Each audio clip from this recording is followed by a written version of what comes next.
Ce qui s'est passé récemment sur mon serveur Discord est très grave, et ce n'est pas la première fois qu'un réseau est utilisé par un prédateur pour attirer ses victimes. Récemment, nous avons reçu énormément de témoignages et de preuves, notamment de mineurs qui ont été victimes de grooming, manipulation affective, extorsion d'images à caractère sexuel sur mineurs, etc., etc. Bien sûr, je ne dévoilerai aucun nom pour préserver l'anonymat des victimes et éviter un acharnement sur le prédateur. Donc, restez bien jusqu'à la fin car personne ne s'attendait à ça.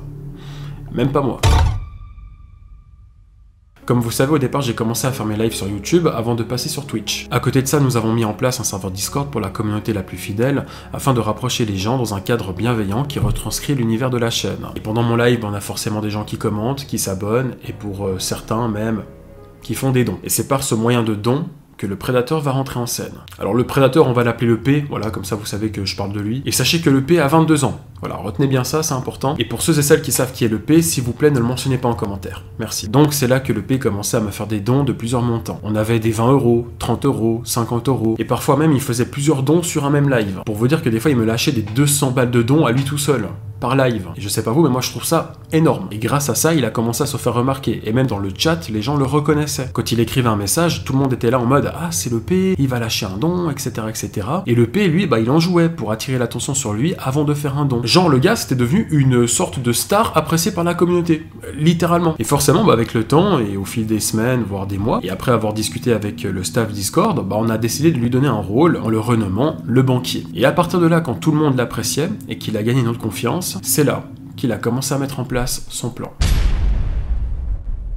Bon, avec mon staff, on a pu identifier un mode opératoire qu'il utilisait systématiquement avec ses victimes. Dites-vous bien qu'on a compté plus d'une vingtaine de victimes.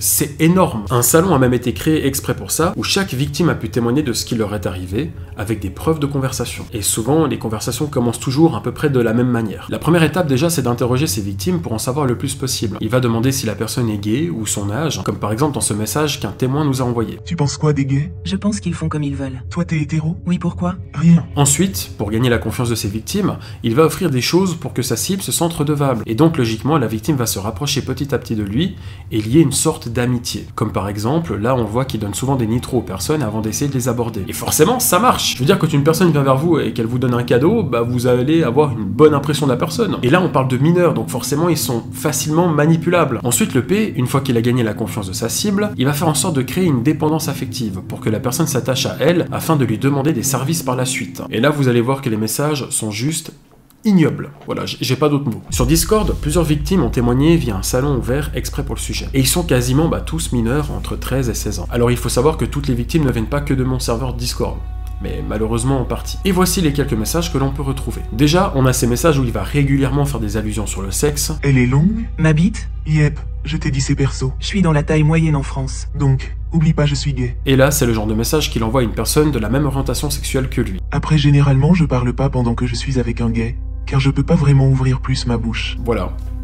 Très charmant. Là, nous avons une description complète des services qu'il demandait à ses victimes et la façon dont il abordait le sujet. Il m'en a déjà demandé à moi aussi. Torse nu, en slip. J'ai bien fait comprendre qu'en slip c'était le maximum, et je lui en ai envoyé plusieurs. Mais une fois il m'a proposé qu'il me montre comment se branler. J'ai fait genre je voulais, mais au dernier moment j'ai dit non. Des fois il me demandait des photos de moi nu, ou juste sans caleçon, et je pensais qu'il rigolait car il mettait souvent l'emoji, rire, après. Et de plus, au fur et à mesure qu'on se parlait, on s'entendait de mieux en mieux. Pendant un moment c'était limite si on voulait se mettre en couple. Et c'est ça qui est troublant. Déjà, il demandait souvent des photos de personnes avec qui il nouait des liens. Ça pouvait être leur partie intime, et parfois même il demandait des photos de leur visage. Mais le plus fou dans tout ça, c'est qu'il a réussi à faire en sorte que ses victimes s'attachent à lui. Dites-vous même qu'on a eu des cas où des victimes prenaient sa défense par culpabilité. C'est un truc de barge. Et forcément, comme il s'attaquait à des jeunes, qui pour la plupart sont en recherche d'attention, il arrivait à les manipuler pour obtenir ce qu'il désirait, tout en créant une attache émotionnelle pour les garder sous son emprise. Les cadeaux, les compliments et le fait de parler régulièrement à la même personne, ça peut créer des liens, comme des relations amoureuses à distance. Et donc, quand le P a été démasqué par de nombreux témoins et des membres du staff, malgré même les accusations et les preuves, certains se sont sentis trahis et ont ressenti une sorte d'humiliation et de honte. D'ailleurs, j'ai même une personne qui a eu le courage de venir témoigner. Son nom sera bien évidemment flouté et sa voix modifiée pour garder l'anonymat. Déjà, salut, puis merci d'avoir accepté de témoigner. Y a pas de souci. D'accord, alors écoute, je vais te poser quelques questions, et sache que si tu veux pas répondre, t'as le droit de pas répondre. D'accord? C'est pas une obligation, je te pose quelques questions, t'essayes de me répondre au mieux, comme tu peux, et s'il y a un truc que tu veux pas répondre, parce que ça te gêne ou quoi que ce soit, y a pas de souci. D'accord, merci. Y a pas de quoi, merci à toi. Comment est-ce que t'es rentré en contact avec lui? Est-ce que c'est toi qui l'as abordé ou c'est lui qui est d'abord venu vers toi? Alors, en fait, j'étais sur ton serveur et à un moment, j'ai quitté le serveur et il m'a envoyé un MP en me disant ouais, j'ai vu que t'as quitté le serveur de Carmine et ensuite il m'a dit ça te dit d'aller sur le mien, etc. Et c'est comme ça que je suis entré dans son serveur. Et la suite, comment ça s'est déroulé? Bah, c'était sympa, tout le monde discutait, il y avait de la bonne humeur. Au début, j'étais pas hyper actif. À un moment, j'ai quitté parce que ça m'avait saoulé. Il m'a réenvoyé un MP par la suite. Entre le moment où je suis allé sur son serveur et le moment où j'ai quitté, on s'était pas beaucoup parlé. Et quand j'ai quitté, il m'a demandé pourquoi j'avais quitté, etc. Il m'a réinvité dessus. J'y suis retourné et c'est à partir de ce moment-là qu'on a commencé à plus parler. Quand il te parlait, il te disait quoi exactement? Est-ce que c'était bizarre ou c'est arrivé progressivement? Au début, c'était normal, je voyais pas de trucs bizarres ou quoi. Et après, quand on a commencé donc à vraiment plus se parler, là, ça a commencé à avoir des trucs comme les on baise, etc. Et voilà. D'accord. Donc il a commencé à aborder des sujets, on va dire, autour de la sexualité. Est-ce qu'il savait déjà ton âge à ce moment-là? Oui. Sachant que, vu que moi, pour Discord, c'est 15 ans, il dit que j'avais 15 ans.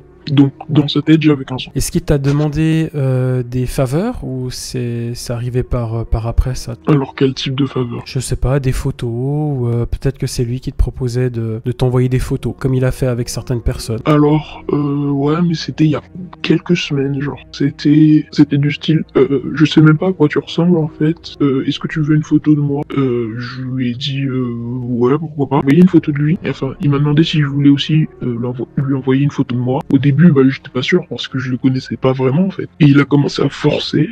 Et après, du coup, j'ai accepté. Il m'a dit, écoute ton cœur, si tu me fais confiance ou pas. Du coup, je lui ai envoyé une photo de moi. T'as envoyé une photo de ton visage? Oui. Est-ce qu'il t'a demandé d'autres photos à part ton visage? Ça allait plus loin? Non, c'est juste qu'un jour, on était en Vogue. Je lui montrais le montage que j'avais fait. Ah non, non, je lui montrais pas le montage que j'avais fait. À ce moment-là, j'étais pas encore monteur pour lui. On était juste en Vogue. Et à un moment, il a mis la facecam. Et il m'a dit, donc c'était tard le soir, mais voilà. Il m'a dit, si tu veux, tu peux aussi mettre ta facecam, mais t'es pas obligé. Et je l'ai pas mise. Quel est ton sentiment après tout ça? En vrai, premièrement, je m'en veux d'avoir fait confiance à quelqu'un que je connaissais pas. Parce que ça faisait quand même plusieurs mois, genre qu'on se parlait, etc. Et ça me fait une expérience pour l'avenir. Et puis, d'un côté, je suis assez soulagé que ça n'ait pas été plus loin. Où j'aurais pu vraiment faire des choses que j'aurais vraiment regretté par la suite. Quel lien t'avais avec lui? C'était de l'amitié? T'avais un attachement émotionnel par rapport à cette personne? En fait, oui, parce que genre, je l'ai connu quand je traversais des moments assez difficiles, du coup, ouais, je me suis attaché. Et c'était quelque chose qui l'a aidé, d'ailleurs, que je traversais des périodes difficiles pour justement que je m'attache plus facilement et qui m'attrape plus facilement, du coup. T'en as parlé à quelqu'un? Non, mais j'y pense. Genre, j'y pense demain. Il y a une psychologue dans mon établissement scolaire, donc j'y pense. Je sais que t'es très jeune. De toute façon, tout ça, c'est pas de ta faute. Je veux dire, tu t'es peut-être pas rendu compte tout de suite. Heureusement pour toi, c'est pas aller plus loin. Moi, je t'invite à prendre ton courage à deux mains, d'en parler à un adulte, dont la psychologue, et ça va aussi te permettre de faire attention pour plus tard, et puis d'avoir un soutien aussi de tes parents et de la psychologue, ça aide beaucoup. Est-ce qu'il y a quelque chose que tu aimerais quand même ajouter? Un élément, peu importe, n'importe quoi, peut-être un détail que t'aurais oublié, ce que tu veux. Tous ceux qui voient ce passage, juste ne vous fiez pas aux gens sur internet.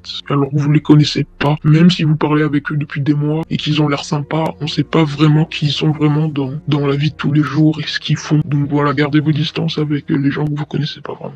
Voilà. Je dois quand même saluer le courage de ce jeune homme qui est venu témoigner. Vraiment bravo à lui, je sais que ça n'a pas été facile, on en a discuté un petit peu avant, donc chapeau. Cette histoire m'a quand même beaucoup ému dans un premier temps, ça m'a choqué aussi, et ça m'a mis en colère. Vraiment, j'ai été très énervé. Mais le plus important à retenir dans cette histoire, c'est qu'on est sur Internet. Et que sur Internet ou sur les réseaux sociaux, tout le monde a accès. On ne sait pas qui est derrière l'écran. Parfois, ces gens-là vont vous offrir des cadeaux, vous donner de l'attention, parce que c'est ce que la plupart des gens recherchent parfois. Et ils le savent. Ils vont vous donner ce dont vous avez besoin pour mieux vous manipuler. Et ça, c'est connu. Ça existe depuis que l'humain est sur cette planète. Je sais qu'on fait jamais assez de prévention sur les réseaux sociaux, sur Internet et ses utilisateurs. Mais malheureusement, comme c'est un monde qui est ouvert à tout le monde, il peut y avoir des gens bienveillants, comme des gens malveillants. Donc quand c'est comme ça, si par exemple vous discutez avec quelqu'un, qu'elle vous demande des services un peu étranges, genre des photos de vous, ou peut-être de vous demander d'enlever, je sais pas, le haut, pour que vous lui envoyiez une photo à torse nu, signalez-le directement. Parlez-en déjà à un adulte, à vos parents, à une personne de confiance, et signalez cette personne. Pour la suite de cette affaire, c'est un peu compliqué. On a beaucoup discuté avec les victimes en se demandant s'ils devaient porter plainte ou non. Dans un premier temps, parce qu'il faut pas laisser passer ce genre de choses quand c'est comme ça. Le problème, c'est que lui, il va toujours continuer. Donc même si vous passez un petit peu, on va dire, entre les mailles du filet, eh ben, ce sera une autre personne qui va être victime. Parce que ces gens-là sont toujours à la recherche de nouvelles victimes. Alors voilà, quand on est très jeune, pour la plupart des victimes qui se sont fait avoir, bah, c'est des gens qui dans leur vie, dans le cadre privé, ça se passe déjà mal. Ils se sentent parfois un peu seuls, tristes, et ils sont en recherche d'intention. Et les prédateurs, généralement, ils recherchent ce genre de victimes parce qu'ils savent qu'ils pourront les manipuler facilement. Voilà, un petit compliment, un petit cadeau, pour vous donner l'impression que vous existez à leurs yeux. Mais tout ça, c'est pour vous avoir. Donc vraiment, faites attention. J'ai pas d'autres mots, je suis saoulé en fait par tout ça. Quand on a créé le serveur Discord de la communauté, c'était vraiment pour amener un truc sympa entre la communauté, qu'il y ait des rencontres, etc. Jusqu'à maintenant, ça s'est toujours très bien passé. Ça fait des années que le Discord est ouvert et c'est vraiment la première fois qu'une chose comme ça nous arrive, alors qu'on a un staff qui est génialissime. Ils font aussi attention, on essaie de vraiment de pas faire rentrer n'importe qui. Et même comme ça, malheureusement, eh ben, on est à l'abri de rien. Parce que sur Internet, on maîtrise pas ces choses-là. Tout ce qu'on peut faire, c'est essayer de minimiser les risques et faire de la prévention, en espérant que personne ne tombe dans le piège. Après, malheureusement, Internet, c'est ouvert à tout le monde, et on sait jamais qui est derrière l'écran. Vous voyez, ça peut être une personne qui se fait passer pour un tel, alors que pas du tout. C'est toujours compliqué de maîtriser tout ça, et c'est voire même impossible de bien faire à 100%. Donc vraiment, pour la prochaine fois, on fera encore beaucoup plus attention, et malheureusement, ce sera peut-être un peu strict, mais c'est comme ça parce qu'on veut plus que ça se reproduise, en tout cas pas sur mon serveur. Je vous dis à très bientôt pour de nouvelles vidéos, et n'oubliez pas, Internet ce n'est pas un jeu. À bientôt.